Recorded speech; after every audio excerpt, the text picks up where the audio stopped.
Holy के दिन दिल खिल जाते हैं, रंगों में रंग मिल जाते हैं. पण होळीचा संबंध फक्त रंगापुरता नाही बरं का. होळीचा अर्थ आहे अमंगलाचा नाश आणि सौहार्दाची पूजा. फाल्गुन वद्य पौर्णिमा अर्थात फाल्गुन पौर्णिमा हा सण होळी किंवा हुताशनी पौर्णिमा म्हणून साजरा केला जातो. संपूर्ण भारतात याला होळी म्हणतात. दक्षिण कोकणात आणि गोव्यात याला शिमगा असं म्हणतात.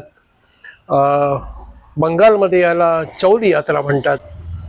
बिहारमध्ये याला फगुआ असं म्हटलं जातं. नाव काही असो पण सूत्र एकच, अमंगलाचा त्याग आणि सौहार्दाची पूजा.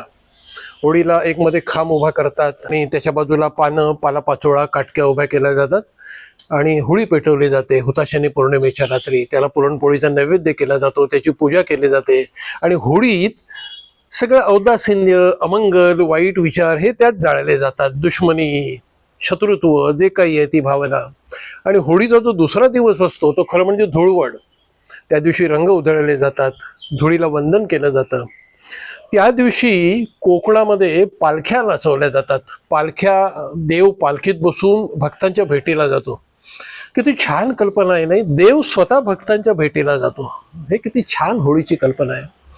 त्याच्यानंतर जाखडी नृत्य, गौरी नाच, शंकासूर. होळीचा आणि कलाविष्काराचा फार जवळचा संबंध आहे. होळी ही खरं म्हणजे 5 दिवसांची. होळीपासून 5वा दिवस रंगपंचमी. पण आता बदलत्या काळासोबत सण पण कॉम्प्रेस होत गेले. धुळवडीच्या दिवशी भारतभर रंग उधळले जातात. रंग म्हटलं की आपल्याला आठवतात भगवान श्रीकृष्ण आणि राधा आणि गोपिका. प्रेम आणि सौहार्द वृद्धिंगत करणारा असा हा आपला सण आहे.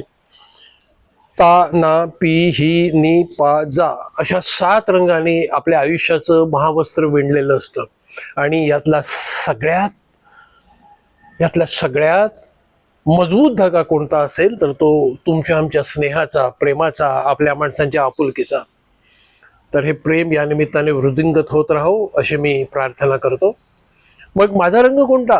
रंगुनी रंगात साऱ्या रंग माझा वेगळा, गुंतुनी गुंत्यात साऱ्या पाय माझा मोकळा. चला तर मग होळी खेळूया. बुरा न मानो, होली है.